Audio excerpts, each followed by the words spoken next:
So turning now to this morning's Newsmax crime report. So just when you thought Minnesota's Medicaid fraud scandals couldn't get any more outrageous, here we go.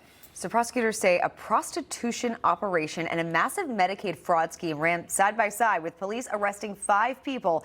But that may be only the beginning. Newsmax crime correspondent Jason Mattera has details for us. Good morning.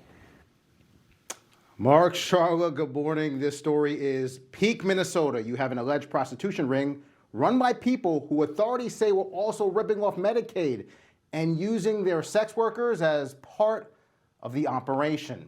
State prosecutors accused Salman Elmi of swiping more than $1 million from Medicaid over the last 2 years by billing for services that were either never provided or weren't eligible for reimbursement. But investigators say the alleged conspiracy stretched well beyond Elmi himself.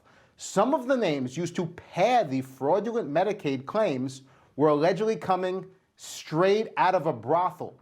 According to court records, one sex worker said she was paid $100 for every Medicaid recipient's info she could deliver for services like mental health treatment that were never actually rendered. Prosecutors say that 2 other prostitutes were listed as Medicaid patients themselves, but instead of getting medical care, they were getting kickbacks wired to them for their participation in the scheme.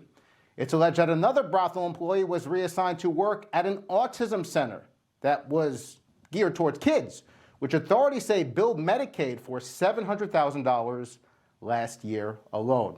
Now, officials say the scope of this alleged criminal enterprise came into focus when 2 separate state entities realized that they were investigating the same cast of characters, but for different crimes. Apparently, there was a lot of overlap. In fact, investigators say one of the brothels ended up being converted into an assisted living home, which then went on to bill Medicaid for more than $500,000. On August 13th, Salman Elmi was charged with 8 counts of theft tied to the alleged Medicaid fraud, while his alleged co-conspirators were charged that same day in connection with the prostitution ring. Among them was an assistant county prosecutor with the Anoka County's attorney's office. And authorities say more fraud-related charges could be coming, but Mark, Charlotte, get this. Salman Elmi, the Somali man, he was actually honored by Minnesota's Department of Human Services back in 2021 with an Outstanding Refugee Award for entrepreneurship. Well, clearly he was an entrepreneur. He is clearly an entrepreneur. Okay. Wow. Jason, Sure. Thank you. Information. Truth is freedom. Is Newsmax. It's real news for real people.